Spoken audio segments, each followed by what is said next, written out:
Amigos oyentes de Radio Bolivariana, sean bienvenidos a esta nueva emisión del programa La Otra Historia, aquí en Radio Bolivariana con el profesor José Guillermo Ángel, Memo Ángel. Memo, en un programa anterior usted nos estaba hablando sobre los desviacionismos, sobre esa reacción que algunas personas han optado por hacer contra los totalitarismos. Cuando las cosas no van bien en una sociedad, hay gente que opta por empezar a vivir de una manera diferente. Edgar Morin, en un libro que se llama La Vía, lo ha planteado con otro nombre, pero básicamente es lo mismo. Él lo ha llamado una metamorfosis.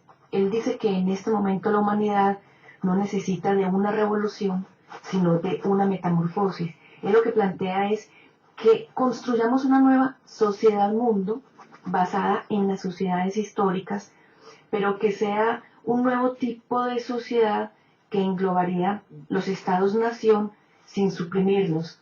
A él le parece que la metamorfosis es mucho más rica que la revolución, porque permitiría conservar la vida, las culturas, el pensamiento, el conocimiento que la humanidad ya ha albergado durante todo este tiempo. Sí, ahí la tesis de Edgar Morin tiene mucho sentido, porque cuando aparece el Renacimiento, por ejemplo, se hace una recuperación de lo mejor de las costumbres griegas y las costumbres latinas. O sea, lo que ha producido el mundo, a pesar de que ahora está en caos, el mundo tiene, por decir algo, tiene una biblioteca de cosas buenas. Los logros alcanzados por la humanidad en arquitectura, en sociología, en economía, en literatura, en manejo de la ciencia. O sea, no podemos ser escatológicos y decir el mundo está acabando. No, el mundo no se está acabando. Lo que pasa es que el que está manejando el mundo se perdió en el camino. Pues me acuerdo, a mí me gusta mucho leer el Talmud. Y en el Talmud hay una discusión de por qué Dios le pide a los impíos dejar el camino. Entonces la discusión es, entonces los impíos tienen camino, sí, pero es el que no es. Está desviado. Se metieron en un cenagal y están convencidos de que ese es el camino. Entonces hay que decirle al impío que abandone ese camino, que se perdió. Entonces la tesis de Morin de las metamorfosis, de las transformaciones, es muy bella, porque también si uno ve, por ejemplo, lo que es una oruga, Morin toca la metáfora de la oruga es tremendamente fea, es más bien torpe, pero de ahí sale una mariposa. Entonces, las transformaciones, esas metamorfosis, son realmente el objetivo de las desviaciones positivas. Hay que tener en cuenta que ahora la desviación positiva nace de problemas claros.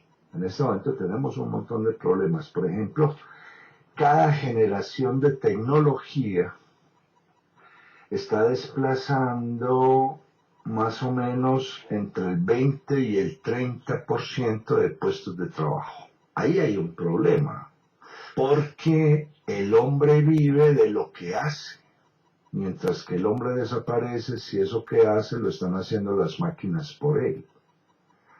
Me acuerdo pues de un libro que salió en Francia, que se llama De la élite de clase a la élite de place.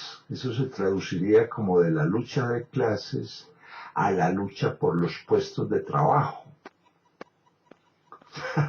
Y el problema no es una clase luchando contra otra, sino una lucha enardecida por tener un puesto de trabajo. Lo que pasa es que algunas personas piensan que hay ciertos oficios que los pueden hacer más bien las máquinas porque son oficios como digamos o repetitivos o tan mecánicos que eso no dignificaría al hombre, al ser humano. Entonces si hay trabajos que pueden hacer las máquinas, pues que los hagan las máquinas, que para eso son máquinas y no seres humanos. Sí, pero viene un problema. Por ejemplo, los grandes desplazamientos humanos que generó la maquinización del campo.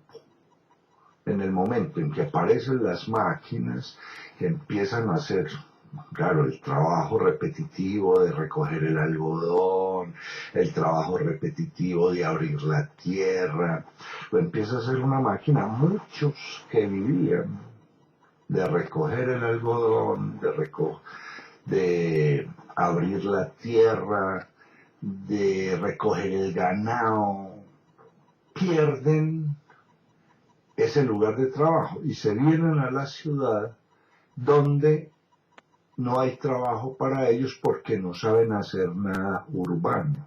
Entonces ahí hay un problema. Por eso van apareciendo un montón de comunidades en el mundo que vuelven a vivir de otra manera. Vuelven y recuperan formas de supervivencia más primitivas, menos tecnológicas, pero que les permiten vivir.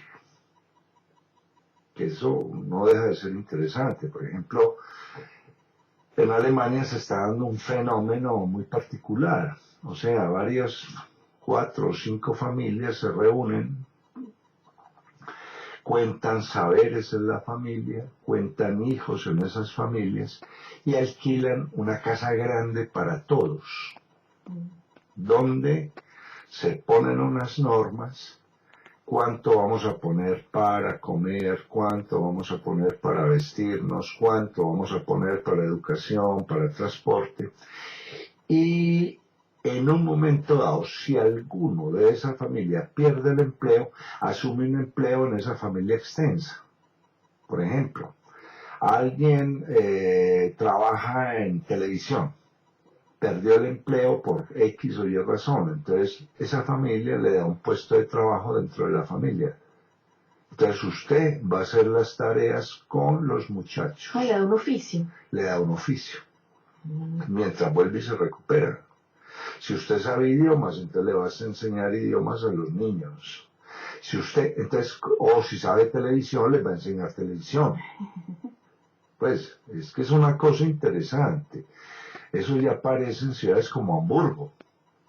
Tengo un amigo que vive en una comuna de esas. Es una vida comunitaria. Es una vida comunitaria, sin llegar al hipismo, ni a pedir, ni a vivir con las flores y del olor del pino, no. Simplemente crean pequeñas sociedades económicamente viables y socialmente viables. Y ahí hay una desviación positiva muy interesante. O sea, varios producen más dinero que uno. Claro.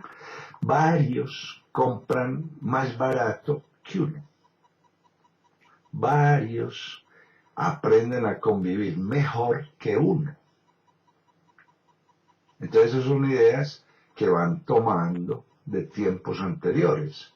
Entonces, por ejemplo, ese tipo de comuna permite una vida más digna, fundamentada en 3 cosas: la convivencia, el uso del saber del otro para toda la comunidad y un manejo más serio del gasto económico, porque no están gastando para cada uno, sino para la comunidad. Entonces, eso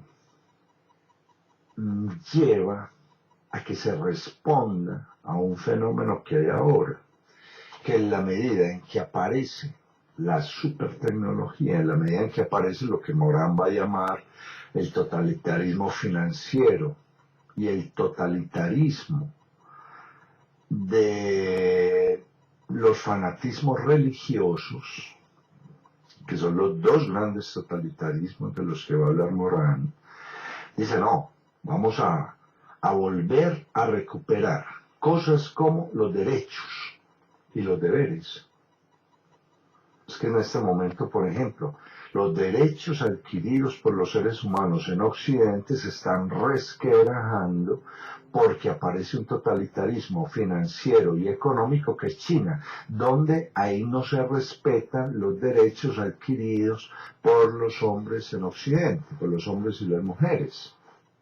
¿Cierto? Entonces vemos, por ejemplo, el derecho a trabajar y a poderse jubilar en su puesto de trabajo. Eso va desapareciendo. Entonces aparecen los trabajos golondrina, aparecen los contratos a término, donde el otro se siente inseguro, está trabajando con miedo.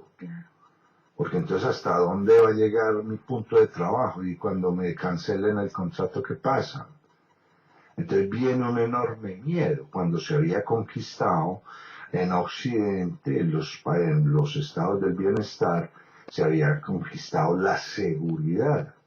O sea, poder estar con un trabajo que le permita crear futuros. Dice Edgar Morán que esa occidentalización del planeta, eso está en crisis.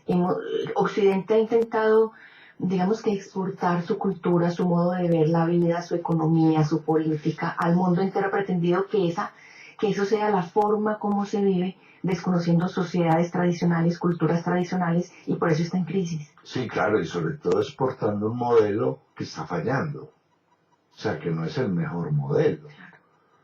No es el mejor modelo porque los modelos funcionan siempre y cuando tengan uno que sea lo contrario de ellos. Un modelo solo se corrompe a sí mismo. O sea, el opuesto. El opuesto o el similar.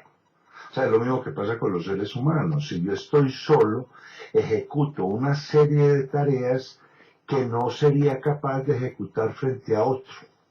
El otro me controla. Y ese es uno de los problemas de la sociedad moderna, donde cada vez el individualismo es mayor, y a partir de ese individualismo se crea ya no un hombre que convive humanamente, sino alguien que se imagina permanentemente y pierde su condición humana, que es la condición de intercambiar, la condición de convivir, la condición de aprender del otro. Usted mire, por ejemplo, cuando se analizan los líderes del siglo XX, han sido uno de los líderes más peligrosos del mundo, que toman unas decisiones donde el otro no existe, solo existe él. El más común de esos es Hitler, que llegó a concebir ejércitos imaginarios, armas poderosas imaginarias, acabar con los que él consideraba, con los que él, o sea, no el grupo, ¿cierto? Entonces cuando a él lo tratan de matar el 20 de julio de 1944, se enloquece y ahí manda a fusilar y a guillotinar un montón de personas que ni siquiera tuvieron que ver con eso. O sea, ¿cómo un hombre que responde única y exclusivamente a sus deseos termina controlando una sociedad? Es que ese es parte del problema. Por eso dentro de las tesis que se van dando en la desviación positiva, el otro es lo primero que es más importante. Eso ya lo hemos dicho pues aquí en muchos programas. En la filosofía moderna es claro, está dentro de lo posible que el otro tenga la razón. Pero para saber si la razón mía es válida o no, tengo que tener en cuenta al otro.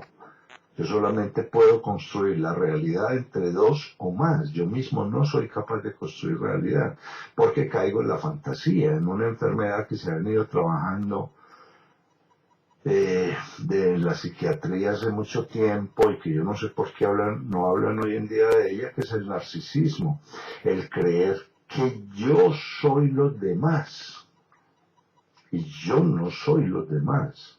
Yo hago parte de los demás, como dice pues la canción famosa de Alberto Cortés. Yo soy los demás de los demás. Entonces aparecen en estas desviaciones positivas propuestas muy valederas, entre ellas la propuesta de la responsabilidad empresarial que aparece en Brasil y al que el presidente Lula le dio una carta blanca, actúe. Entonces la responsabilidad empresarial, primero las empresas. ¿Por qué las empresas? Porque son las últimas comunidades que quedan. La familia, que sería el origen de la sociedad, en ese momento la familia se ha ido perdiendo, se pasa de la familia extensa a la familia pequeñita, de la que se va a llamar pues la familia celular, luego pasa a la monoparental, y cada vez entonces el individuo está más solo. En la familia extensa eran los abuelos, los tíos, los primos, y ahí había una forma de control, una forma grande de control y una presencia grande de lo social. O sea, empezaban las jerarquías. Mi abuelo, mi papá, mi mamá, el mayor, el menor. Y en esa familia, la gran mayoría se iban acomodando a esas jerarquías. Cuando se pasa a la familia nuclear, entonces ya desaparecen tíos, desaparecen abuelos, solamente hay padre y madre e hijos. Están muy inseguros, porque claro, en la familia extensa, debido a tanto primo, a tanto tío, a todo esto, esa familia extensa se iba convirtiendo en una especie de centro de intercambio económico. Para que esto quede más claro, en el judaísmo para rezar en la sinagoga se necesitan 10. ¿Y por qué 10? Porque eso es comunidad. Entonces llegan y se sientan y se ponen a rezar 10 personas y en un momento dado hay una con un problema y los otros 9 se lo solucionan. Venga a ver qué es lo que le está pasando. Yo le colaboro con esto, usted me colabora con esto. Pero ¿qué pasa si estoy yo solo? Y que es lo que está pasando con la familia monoparental. Entonces ya no hay padre, sino que hay madre e hijo o padre e hijo. Todavía mucho más perdida. Entonces, la empresa termina siendo como la última sociedad, la última comunidad regida con jerarquías, normas, etc. Cuando no aparece esa intervención de los que quieren ya dañar el mundo empresarial también. O sea, no hay cosa más peligrosa que un hombre que demuestra su poder diciendo yo a usted lo voy a echar, vamos a echar a 20 esta semana. No, ¿cómo así? O sea, antes había unas empresas donde, bueno, reunámonos, ¿qué va a pasar con esta gente? Pero en muchas empresas modernas empiezan, sí, pues digo que empezamos porque eso ya hace parte de Occidente, no a tener nombres, sino a ser un número. Y despachar un número es simplemente borrarlo y no pasa absolutamente nada. Entonces aparecen unas empresas en Brasil que empiezan a hacer la resistencia. Vamos a hacer la resistencia. Empiezan a crear una desviación positiva. Primero, la empresa se va a preocupar por la ecología. Pero la ecología no se trata de no echar humo, no de expeler gases. El sistema ecológico mundial está compuesto de fauna, flora, geografía, metalurgia, seres humanos, familias. O sea, el ambiente es un sistema que todo lo involucra. O sea, cuando uno lee lo que ha pasado con la fauna en el mundo debido a las agriculturas extensivas, Entonces un gran sembrado de X planta, tenemos 100.000 hectáreas con ese sembrado, a partir de ese sembrado se anuló toda la biodiversidad. Ahora, ¿qué pasa con la biodiversidad? No es que estamos pensando en recuperar conejitos, que es que las mariposas son muy bonitas, los gusanitos, no. Todo el proceso biológico de ese animalito es el que hace posible que el pino exista, que el naranjo exista, que el mango exista y que la tierra tenga los suficientes nutrientes diferentes para responder con alimentos. Ese es el problema del cultivo extensivo, por ejemplo, donde si todo es un solo cultivo, si anulan la biodiversidad y si los plaguicidas empiezan a actuar para dar un rendimiento mayor, esa tierra perdió el componente que le daba la biodiversidad. Una vez se acabe ese cultivo, ahí no se va a poder hacer nada.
Entonces lo primero que empiezan estas empresas a trabajar es, bueno, vamos a preservar el ambiente. Las materias primas que usamos, ¿en qué medida las vamos a usar? ¿En qué medida las vamos a dejar reposar? ¿Qué mezclas vamos a hacer para que siempre haya? Cuando se coge el capitalismo salvaje en el que estamos, no importa acabar con el recurso. Entonces el problema es la minería. O sea, la minería no es como sembrar nada manzanas o peras, sino que ese recurso que se extrae de ahí, para que haya más recurso de ese el día de mañana, se le van a necesitar millones de años. Y ahí es donde viene el problema.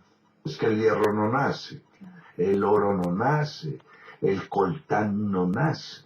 Eso se saca, se usa y se anuló. Es un recurso no renovable. Eso es lo que está pasando con el petróleo. El petróleo, hombre, que la Tierra vuelva a tener petróleo, sí, pero entonces esperemos 10 millones de años. No es como el que siembra una cebolla y sabe que al mes hay más cebolla. Entonces viene ese primer elemento, pero hay un segundo elemento. ¿En qué condiciones estamos produciendo? Y los que trabajan con nosotros, ¿en qué condiciones están viviendo? Pues es que la condición de vida implica el desarrollo de la economía.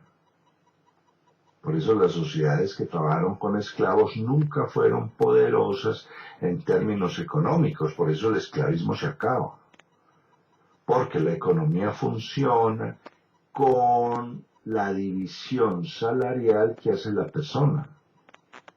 Si gana un salario, ese salario lo divide en transporte, en educación, en divertimento, en comida, en vestuario, en educación, etcétera, etcétera. Sí, no hay cómo dividir ese salario en todos esos sectores, se empieza a dividir en menos sectores.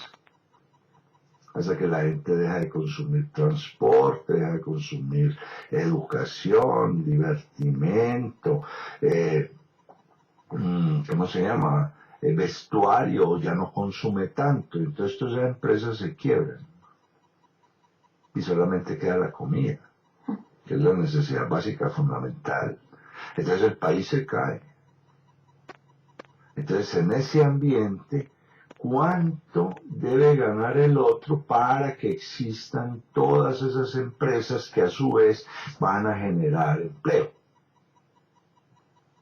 Ese es uno de los problemas de la maquinización. Entonces, frente a eso hay desviaciones positivas. Claro. O sea, tengamos gente, que es lo que hoy en día se está llamando el proteccionismo, que gane debidamente para que distribuya su salario en N número de actividades económicas que van a hacer posible que el país progrese. Por eso decíamos el programa pasado, Joseph Stiglitz, premio Nobel de Economía, le preguntan, hombre, ¿el proteccionismo es bueno? Y dice, claro, pero mire, producen muy caro, no importa, los de ese país ganan lo suficiente para consumir eso que es caro. Pero hoy en día, el que por ejemplo en Colombia plantea la posibilidad del proteccionismo, lo fusilan, se le ven en Nansen Risto diciendo que está fuera del contexto de globalización, que se va a quedar aislado. Eso nos lo dicen mucho. Claro, es que viene un discurso muy peligroso, y es que yo me debo mejorar con base en el otro. Ahí empecé a perder. Yo no me voy a mejorar con base en el otro, yo me voy a mejorar yo mismo. Yo soy el que me tengo que mejorar. Yo no tengo por qué estar mirando la meta A, B, C. No, yo soy el que me voy a mejorar. Y en la medida en que yo me mejoro, veo los frutos. Pero si yo quiero ser, por decir alguna cosa, Memo Ángel quiere ser Einstein. Queriendo ser Einstein, se anula Memo Ángel y no entiende a Einstein. Ahora, si yo quiero mejorar en física, yo aprendo una cosita de estática, algo de dinámica y voy mejorando. Y a lo mejor llego después y entiendo a Einstein. Y si no, me le acerqué mucho. Ya con los TLC que se han firmado con diversos países del mundo, ya no hay manera de ese proteccionismo, al menos desde el punto de vista del gobierno. ¿Qué podría hacer el ser humano de a pie? Ahí es donde empieza la desviación positiva. A ver, ese TLC que me está dando. Y eso que me está ofreciendo, ¿qué necesito? Me está dando cosas mucho más baratas de las que puedo conseguir producidas en Colombia. En un momento dado, porque después se van a volver muy caras debido a que la gente no tiene cómo comprarlas. Por baratas que sean, terminarán siendo tremendamente caras, porque si en la medida en que llegan productos que anulan la industria nacional, va a haber más gente sin ganar dinero y una pasta, unos fideos que se los venden en 3.000 pesos, le van a ser carísimos porque no los tiene. Pero ¿cómo hacerle entender a la gente con poco poder adquisitivo en Colombia que es preferible que se compre la pasta de 3.500 pesos colombiana y no la de 2.500 pesos traída del extranjero? A ver, ahí viene el proceso de educación. O sea, nosotros somos conscientes, así no lo neguemos, de que si el de aquí no mejora, yo empeoro. Eso es claro. Eso es tremendamente claro. O sea, en Colombia venden un montón de ropa de origen chino, cuando esa ropa se puede construir en el país, que es un poquito más cara la del país, no importa, pero le estoy dando trabajo al del país, porque si no le estoy comprando a China, por ejemplo, para hablar de esos TLC, y estoy anulando al que es capaz de ejecutar ese trabajo acá. Al anular al que es capaz de hacer ese trabajo acá, esa persona, al ser desplazada por un trabajo que están haciendo en otro país, se ve en la obligación de sobrevivir. Y cuando hablamos de sobrevivir, como dice Curcio Malaparte, lo peor que le puede pasar a alguien es sobrevivir, porque recurre al medio que sea para mantenerse vivo.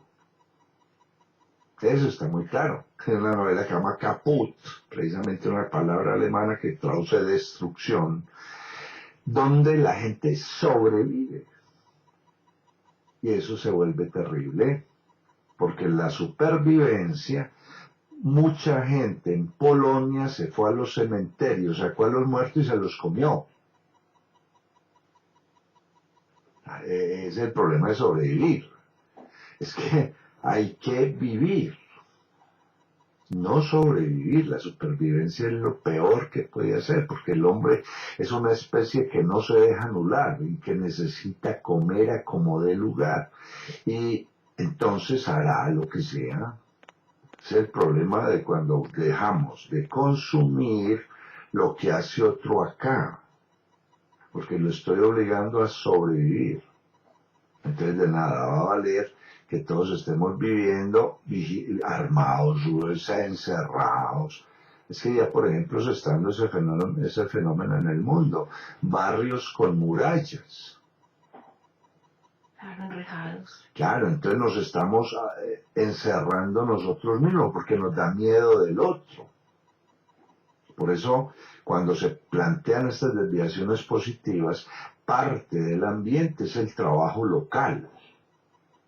Porque es que el trabajo enaltece. Me siento útil, sé que puedo hacer algo, pero cuando ese trabajo lo hace otro en otro lugar, primero que todo, el gobierno empieza a perder todo el producido del trabajo local, que lo hacen son los hombres de acá. Un chino no le está aportando a Colombia absolutamente nada. Un taiwanés, cualquiera pues de estos asiáticos que están produciendo a muy bajo precio cosas muy contaminantes, porque por eso son tan baratas. Claro. Es que las cosas tienen un precio real. Ahora hay cosas que hay que comprar por fuera, porque nosotros no las hacemos. Claro, eso sería distinto. Eso es muy distinto. Yo necesito la arquitectura para poder funcionar en términos informáticos y nosotros todavía no somos capaces de hacerlo.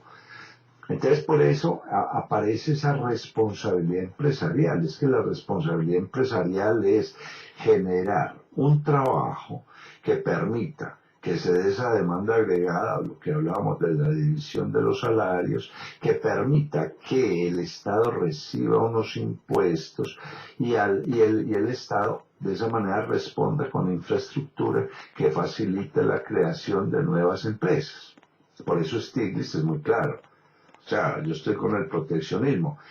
¿Qué países tienen proteccionismo? Por ejemplo, Suecia. ¿Qué le ha pasado a Suecia? Ha dejado de ser moderna, ¿ok? Dinamarca. Ha dejado de ser moderna. Israel. Ha dejado de ser moderna, ¿ok? Es que ahí viene un cuento que es el cuento que le echan a los pobres. Usted es pobre porque no quiere ser rico, y para que sea rico tiene que ser como yo. Y algún pobre responde, es que yo vivo mejor que usted. Y yo, ¿por qué quiero ser como usted? Entonces a nosotros nos tienen en ese juego tenebroso de querer ser otro y no de querer ser nosotros. Es que esa es otra cosa. Es que tenemos que ser, yo me acuerdo cuando yo estaba estudiando en la universidad, tenemos que ser Taiwán. Pues hombre, ¿y qué pasa si yo me vuelvo un taiwanés?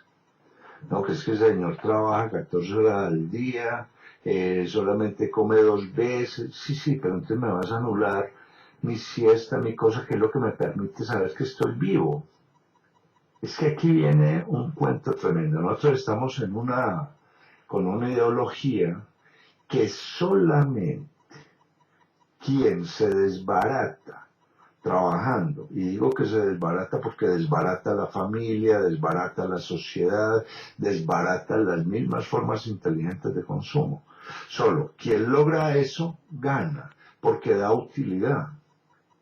Y entonces sucede una cosa, es que nosotros vivimos primero la familia, que es un lugar seguro. Ahora, si usted destruye la familia, ya se pierde el lugar seguro. Cantidad de gente que a los hijos no sabe cuántos tiene o de quién son. Destruye el contacto con el otro. Es que aparece una cosa terrible que es la competencia. Yo le voy a ganar a usted. ¿Sí? ¿Y qué? Y llegó a la meta, ¿y qué? ¿En qué condiciones llega? ¿Y qué logró? Por eso la desviación positiva dice, no, un momentico, dejemos la competencia y empecemos a cooperar. Es que tenemos que llegar todos. Claro. No uno. Claro. Eso no tiene sentido. Sí, en las economías tienen que llegar juntos el sector primario, el sector secundario y el sector terciario. O sea, tienen que llegar juntos todo el mundo agropecuario, plantas, animales, lo que sacamos de ellos, las empresas, la producción, porque estamos cayendo en ese cuento terrible de dinero que produce dinero. ¿Cómo así? Entonces no está mediado por la producción. Es que un dinero que no esté mediado por la producción está acabando con la economía. Claro. Por eso se hablaba de dinero, mercancía, dinero, o se planteaba mercancía, dinero, mercancía. Y la economía de los servicios, que es el sector terciario. Eso tiene que llegar junto. Pero, hombre, es que somos los primeros en servicios, pero no tenemos que comer. Y entonces... Ay, Dios mío. Claro, y eso es lo que se está planteando en este momento. O sea, volvámonos un poquito más racionales, empecemos a plantear una red donde todo el mundo no puede ser igual, pero todo el mundo sí puede vivir bien. Es que eso es un cuento tremendo, es que no todos los que son iguales están bien. Cuando aparecen estos grupos, como las empresas brasileras en un buen momento, vamos a recuperar la economía. Y hay una cosa muy interesante que me gustaría que alguien la discutiera en forma. La economía de Brasil no ha progresado por exportaciones, sino por recuperación de los sistemas internos. Se recuperaron ellos no están produciendo que sacamos tanto, no, aquí estamos produciendo para nosotros primero. Y ya los excedentes vemos en qué mercado los colocamos. Esa es una cosa, yo me acuerdo, uno de los países más caros para un extranjero es Francia. Pero Francia en buena medida produce para los franceses. Como los franceses ganan para consumir en Francia, no hay problema. Entonces, hombre, que es que eso es muy caro allá, sí, querido, pero es para uno que llega con unas monedas desprotegidas, devaluadas, pero el que vive allá come todos los días, son franceses. Pero en el tercer mundo, como el tercer mundo está compuesto, es un compuesto de codicia, envidia y miseria. Eso es el tercer mundo. La codicia, la envidia y la miseria. Es que solamente entre los más pobres que aparece la envidia. Uno dice nosotros, ¿por qué le damos la envidia a España? Pues es un país lleno de pobre, allá nadie estaba haciendo nada, todos querían ser como Inglaterra, todos querían ser como Francia, y nadie quería ser como España. Entonces, cuando se habla de una desviación positiva, lo primero, la educación. Hay que enseñarle a la gente que ser del país es bueno, porque no tenemos más cosa que el país. Claro. Es lo primero. Y no se trata de llenarlos de propaganda, de yo soy el mejor, no para nada. Simplemente lo que le explicaban a un romano, usted es romano y como es romano se va a mover en este mundo entendiendo esto, esto y esto. Y lo primero que le explicaron era que ser romano era interesante, era importante, porque nosotros estamos creyendo que podemos desarrollar algo a punto de behaviorismo, a punto de conductismo. Yo soy el mejor, a triunfar, sí, pero usted es el mejor, ¿por qué? Y muéstrame los resultados de que usted es el mejor. Porque es que aquí, por ejemplo, hay ciertos lugares donde a los estudiantes los educan para que crean que son los mejores. Sí, pero muéstrame los resultados. Es que el resultado me dice si usted ha mejorado o no. Claro. Vea, hay una cosa que es muy del tercer mundo. En uno de los cuentos rasídicos de Martin Buber, un hombre se le acerca a un rabino, al rabino de Kost, y le pregunta, la gente, ¿por qué dice que yo soy fanático y no entiende que yo soy piadoso? Y el rabino pues se ríe, dice, vea hombre, lo que pasa es que usted no puede salir a decir qué es lo que hay que hacer. Usted primero va a demostrar que eso que hay que hacer lo ha cambiado a usted. Ya a partir de ahí la gente le preguntará cuáles son sus fundamentos y usted se los explicará. Pero si esos fundamentos no lo han cambiado, no los pregone. Entonces nosotros en el tercer mundo, ¿qué hacemos? Pregonamos fundamentos y no demostramos que no han cambiado.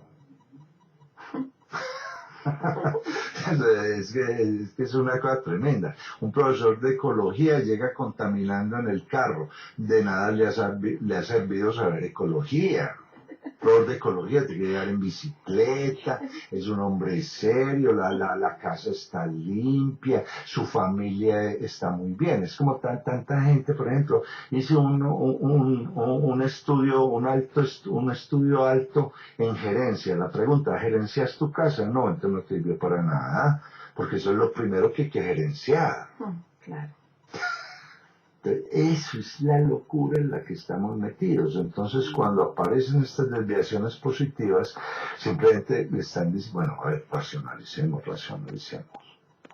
Voy a pregonar algo, listo, pero el resultado primero, porque el resultado demuestra que eso que yo pregono sí tiene sentido. Eso sí tiene sentido. Cuando uno tiene ya el resultado, ahí sí mide la calidad del fundamento. Antes no. Entonces los desviacionistas positivos están diciendo, a ver, cojamos este fundamento y veamos cómo nos transforma. Y muchos lo están haciendo. Yo voy a plantear algo, Memo, que quisiera no se me malinterpretara. Si el gobierno no nos protege, nos podemos proteger nosotros, el de a pie, pues el ciudadano que va de a pie, sin necesidad de hacer una revolución de yo no sé qué tipo. Simplemente sería empezar con una metamorfosis particular y simplemente, como inclusive lo plantea Edgar Morán, esa transformación comienza desde la base y va subiendo hasta que finalmente, sin que sea una cosa demasiado, no tiene que ser algo atropellado, algo violento, algo armado, nada de eso. Simplemente la metamorfosis se va dando hasta que llega a las altas esferas. Claro, eso incluso lo decía Maimónides. O sea, a usted le va a tocar caminar por un medio agreste y para poder caminar por ahí usted tiene que tener unos fundamentos muy claros para que ese medio no se lo coma. Y ahí es donde empieza la resistencia que pregona Ernesto Sábato, que es precioso. O sea, estoy viviendo entre la mentira, yo respondo con la verdad, no para nada. Yo sé que la mentira está ahí. Y no me voy a poner a luchar con eso porque es tanto que me aplasta. Pero yo no ejerceré esa mentira. Lo que dice Michel Foucault en las resistencias. Hombre, el arte lo desprecian. Voy a hacer arte. No me importa que lo desprecien. Es lo que pasa cuando uno escribe en Colombia. Nosotros escribimos en Colombia porque nos gusta escribir, porque aquí no sobrevive ningún escritor. 2 o 3. El resto no. Ahora, ¿qué demuestra uno escribiendo? Que uno es capaz de hacer la resistencia escribo. No para nada. Alguien decía que cuando los escritores judíos escriben para que nadie los lea. Pero se sigue escribiendo. Y hay una resistencia. Entonces, y eso sucedía mucho, por ejemplo, en la Edad Media, en la Rusia zarista, donde en un momento dado, si las normas del Estado están equivocadas, nos regimos por otras normas y las introyectamos. Eso les sirvió mucho a los judíos en Rusia. El zar y todo esto está equivocado, entonces volvamos a la Torá, empecemos, la Torá no equivoca, y la cumplimos y no pasa nada. No pasa nada. Entonces esas metamorfosis están llevando a eso. Hombre, podemos vivir con los mejores presupuestos que la humanidad tiene, sí. Que los desprecian, no hay problema, es que los está despreciando aquel que le tiene miedo a esos presupuestos, aquel que está viendo que ahí la envidia no se puede ejercer, que ahí la codicia no se puede ejercer, que ahí hay que demostrar. Esa gente son los diablos. Es el famoso Pandemonium, la ciudad de los diablos, que planteaba John Milton en El Paraíso Perdido. Diablos hay por montones, que harán lo imposible porque las cosas se acaben. Y vuelvo a otro cuento de Martin Buber, que cuenta de 2 justos que viven solos, no, usted necesita otros 8, y el diablo va y lleva otros 8 para desbaratar a eso. Viene otro que dice, no, yo cobro todos los gastos, no sé qué. Cuando los 2 justos se dan cuenta, dicen, no, tenemos que ir de aquí, es molestar que estemos 2, a que estemos 10, donde hay 8 que son diablos. Entonces eso empieza, obvio, todo esto tendrá todo tipo de demostraciones de que usted está equivocado, a lo mejor. Sí, pero como digo, la equivocación no es teórica, la equivocación es de resultados. Si el resultado, que es lo que están haciendo muchos grupos en el mundo, mucha gente joven, les da tranquilidad, les da convivencia, les da seguridad en el intercambio económico, que así no sean millonadas, les está permitiendo vivir, ese resultado es superior a otro que no, teóricamente da unos resultados que en la realidad no están, no se cumplen. Y le pongo, por ejemplo, China, la industrialización de China, un país que se industrializa, que produce. En este momento, en Pekín, el nivel de contaminación está por 49 veces por encima de la contaminación máxima admitida. No. Entonces, ¿cómo así? A ver, ¿y qué hace allá el gobierno? No, váyanse para las casas, pero es que las casas te está entrando la contaminación. O sea, entonces la cantidad, claro, es que viene, sí, es una cosa de loco, ¿cierto? Y estoy hablando pues de una noticia reciente, que no me la estoy inventando. Entonces, a ver, estamos produciendo, compitiendo, somos competitivos en una nube de humo, y ya el último chino va a salir ya nada, pues escupiendo el pedito de pulmón que le queda. Ganamos. ¿Cómo así? Ganamos. ¿Ganamos qué?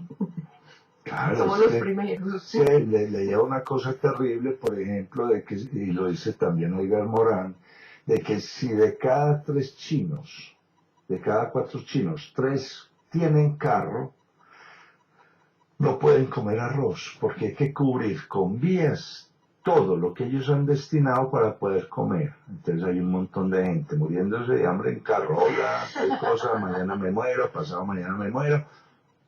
Entonces, ¿cómo se va a solucionar eso? ¿Cómo se va a solucionar eso? Entonces, cuando se piensa en estas desviaciones positivas, nos piden simplemente, a ver, el mundo ha producido cosas muy buenas, busquémoslas, usémoslas, y si nos toca retroceder, retrocedamos, porque de lo contrario vamos a desaparecer. Y esa es como la tesis de todos estos que están hablando de las desviaciones positivas. Hemos llegado al final del programa La Otra Historia con el profesor José Guillermo Ángel Memo Ángel, quien en esta ocasión ha hablado sobre el tema los desviacionismos. A ustedes, amigos oyentes, les agradecemos su amable compañía y los invitamos para que en una semana, en este mismo horario, puedan escuchar otro programa de La Otra Historia aquí en Radio Bolivariana.